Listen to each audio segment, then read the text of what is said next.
Hello and welcome to our maths series for teachers in the FET phase and of course everyone else who's interested in education in the country. In this module we take a look at trigonometric functions, but first up let's take a look at the video. In this video, the teaching of trigonometric functions and their properties is done through questioning. Learners use their knowledge of the sine and cosine functions to formulate important properties of the tangent function. The outcomes of the lesson for the learners are to use their knowledge of the properties of the sine and cosine functions to define the tangent function and to formulate some properties of the tangent function.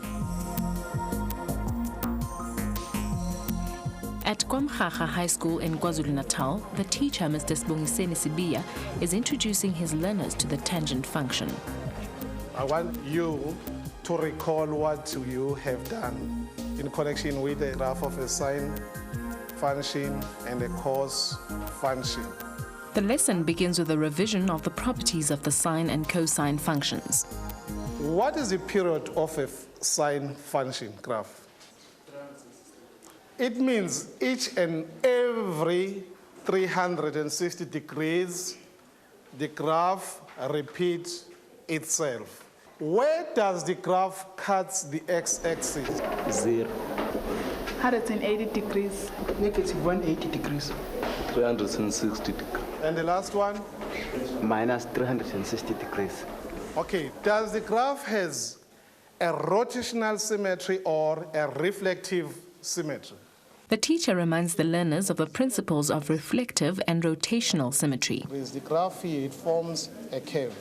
And the very same curve here.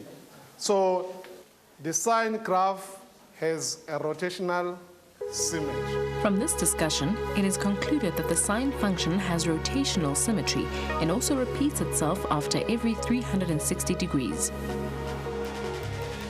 The teacher will now discuss the properties of the cosine graph. What is the period of a cosine graph? 360 degrees. What is the amplitude? 1. Where does the graph cut now the x-axis? 90 degrees. Yes? 270 degrees. Minus 90 degrees. And what else? Minus 270 degrees. Minus 200. The teacher points out that the cosine function has reflective symmetry and repeats itself after every 360 degrees.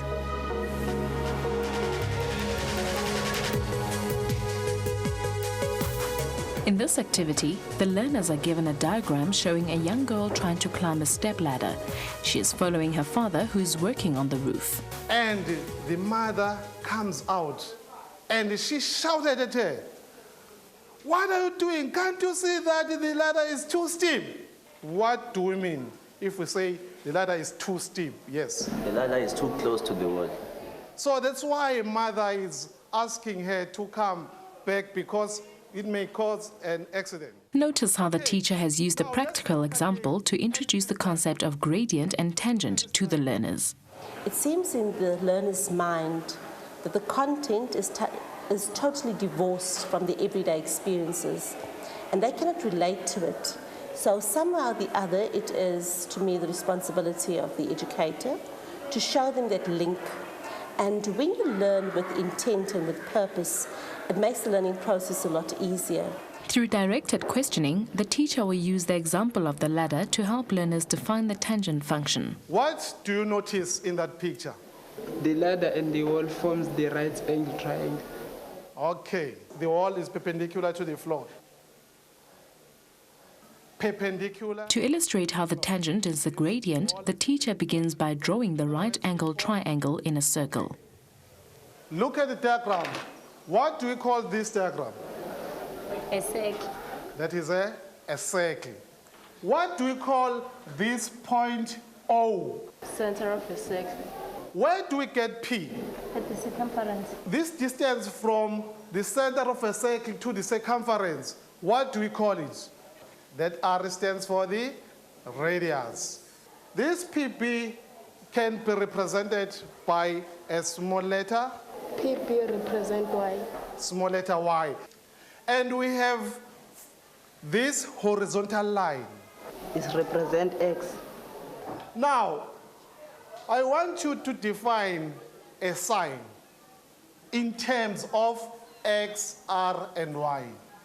Sine theta. Y over R. Y over r.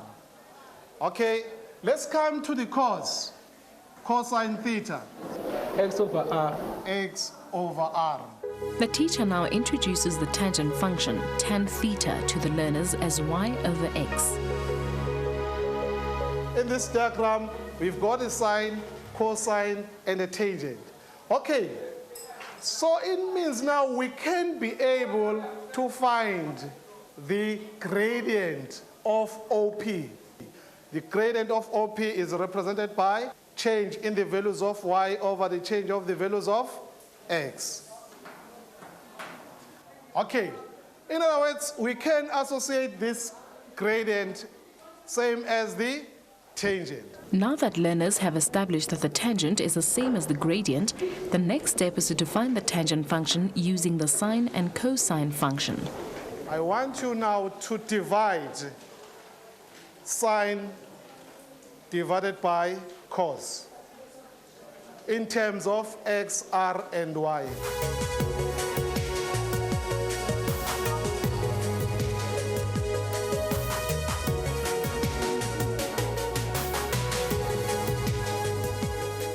So what's the answer that you get? It is y over x. Y over x. Out of all these answers, what do you notice now? Sine theta over cos theta is equal to tangent theta. Tangent theta is the same as sine theta divided by cos theta. Notice how the teacher has built on the prior knowledge of the learners to reach an understanding of the tangent function. Now, the approach that we are trying to encourage is the one that forces them to use their knowledge they know to learn something. They know the sine function, the cosine function, they've learned their properties. They can actually use that to learn the properties of the tangent because they already know that. And tangent is defined in terms of sine and cosine.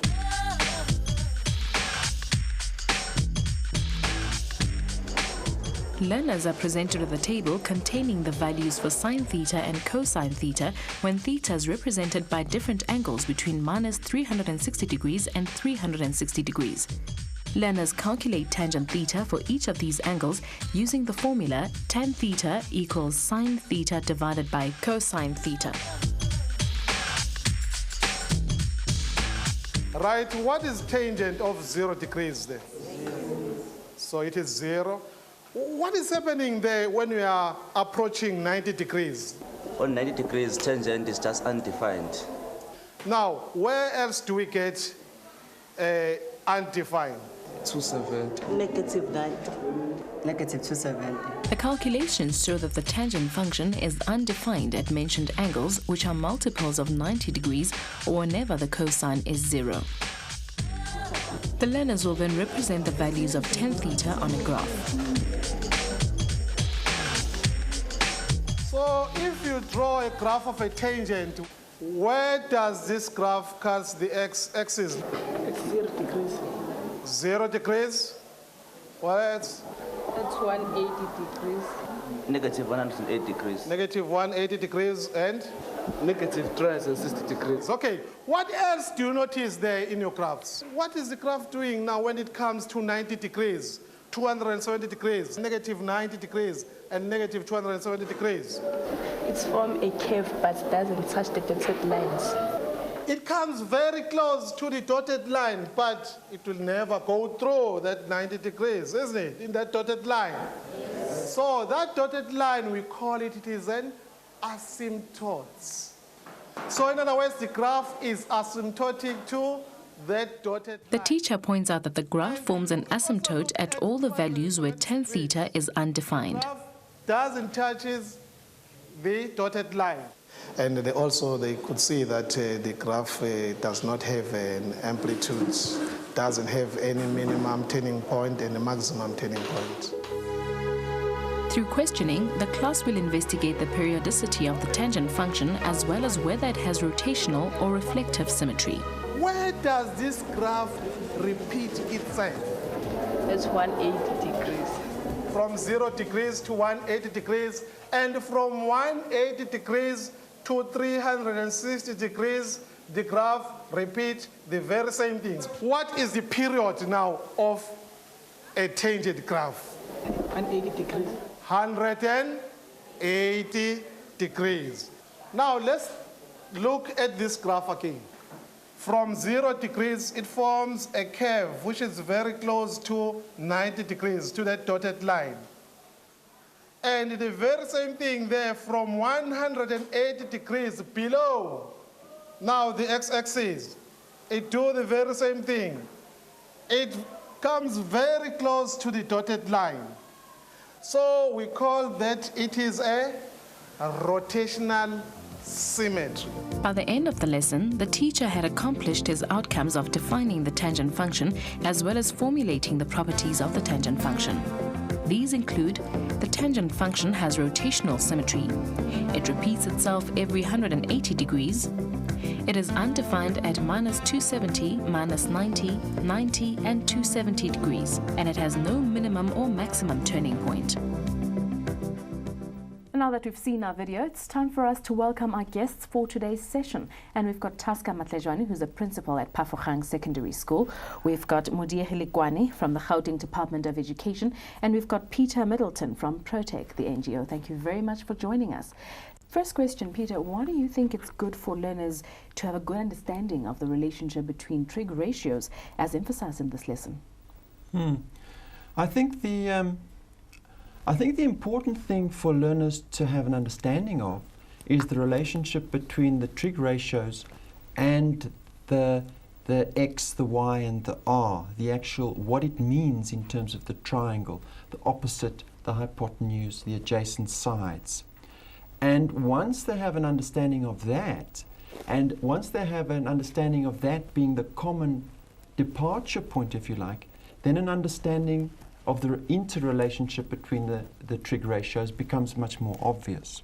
For any trig function, there are two ratios that are being used. And of course, a triangle we know has three sides. So it's just a question of rearranging which one of those we are using for the ratios. And for me, it's much simpler if we deal with sine, we deal with cosine, and we deal with tan, and then they're all covered. We've covered all three sides, we've covered three ratios only, and also nicely coming out of this lesson is the relationship between the sine and the cosine, which comes nicely off that whole similarity of triangles idea, and of course the idea that the ratios are fractions, and fractions can be multiplied by each other to give simplified fractions, and it all comes off that fundamental x, y, and r. Okay, Mijay, can you add to that? I think, as he has mentioned, the point of departure really is that radius, the x and the y. And those, if the learners are able to identify, they will be able to really get to know about the sine, the cosine, and the tangent, which are the basic to actually move on and manipulate them to go to cotan, cosec, and the others. And those are very important. And I think it could have been more important for the educator actually to indicate that the radius is the hypotenuse of that triangle. But I realized that he didn't mention that. Okay, Taska? Yeah, I would quite agree with that there are certain things that you need to emphasize in coming up with these ratios of these trigonometric ratios.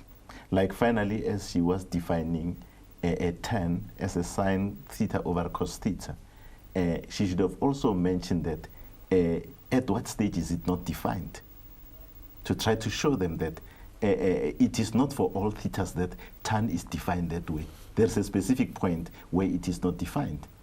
And then when it's going to come up with a tangent and indicating those questions of asymptotes, they will fall in place nicely.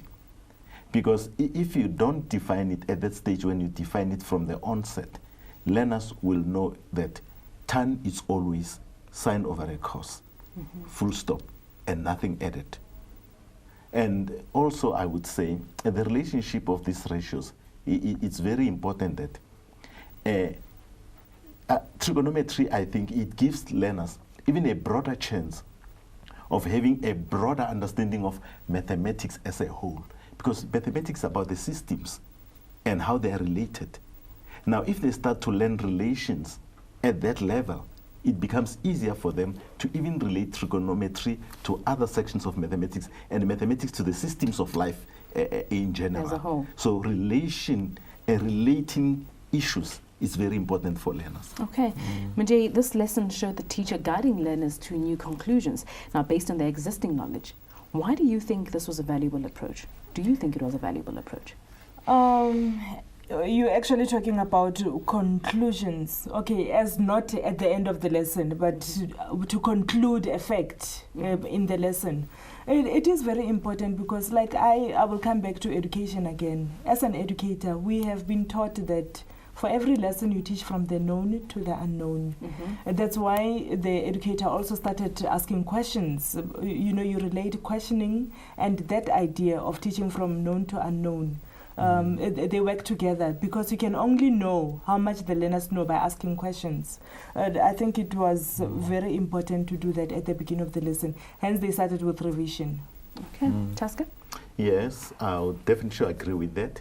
It is connecting the known to the unknown, the concrete to the abstract. That leads learners better.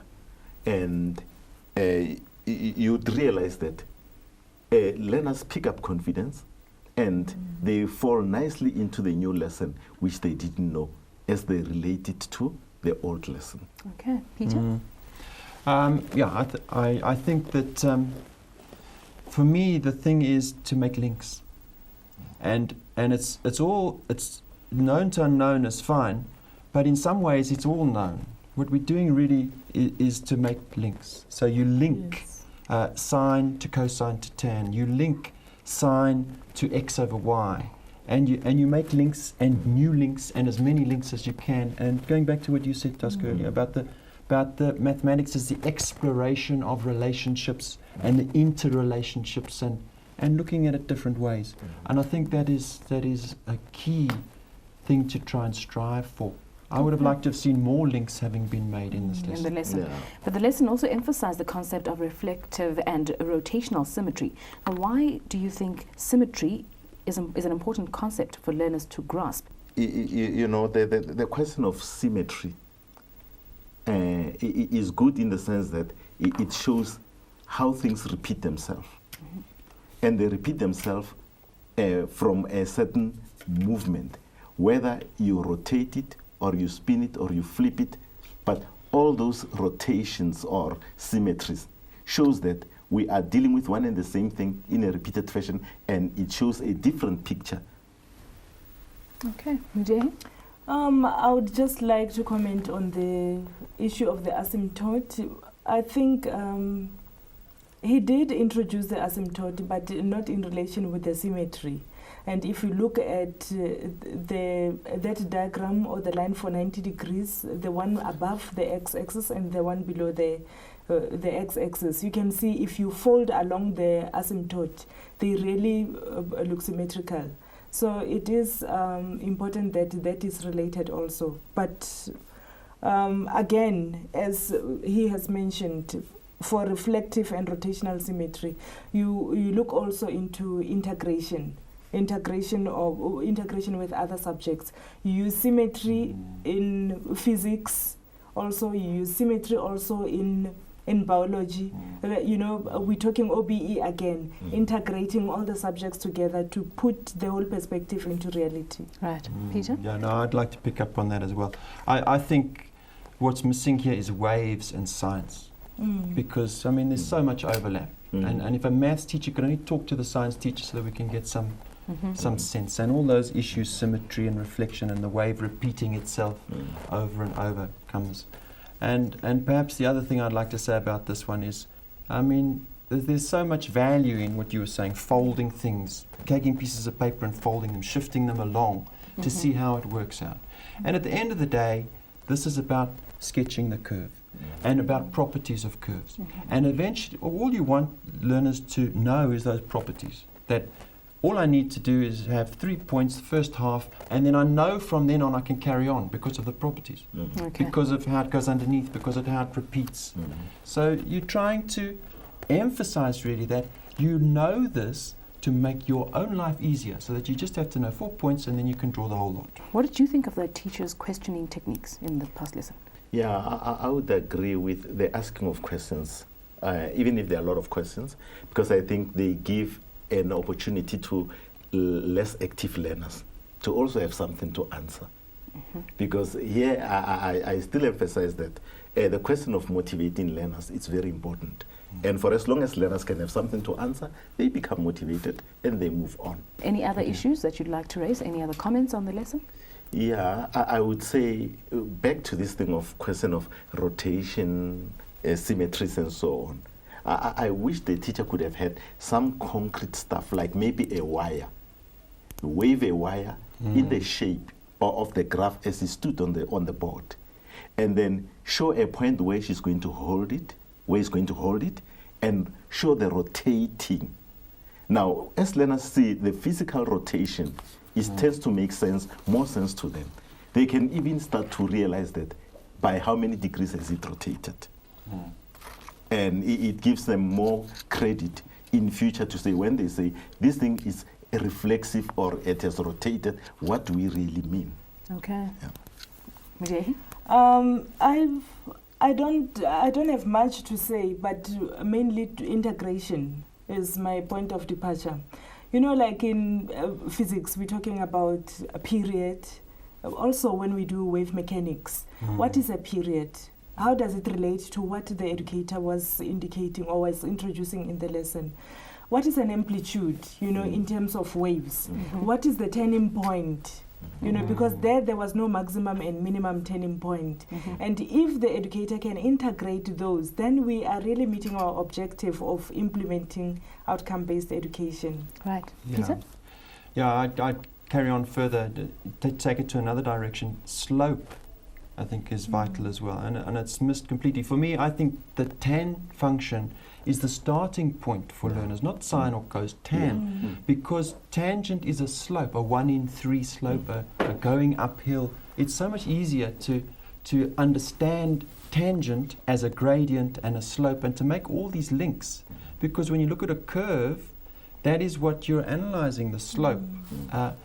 And it's also easier, again, going back to your asymptotes and your infinity, it's clear, if you like, that if you have a slope that's vertically up, then there's no y. So therefore it's clear that that slope is infinity. But more importantly, it's clear what that infinity means. It simply means a straight line upwards. Nothing more complicated than that. Because infinity is a whole other concept which can be quite confusing.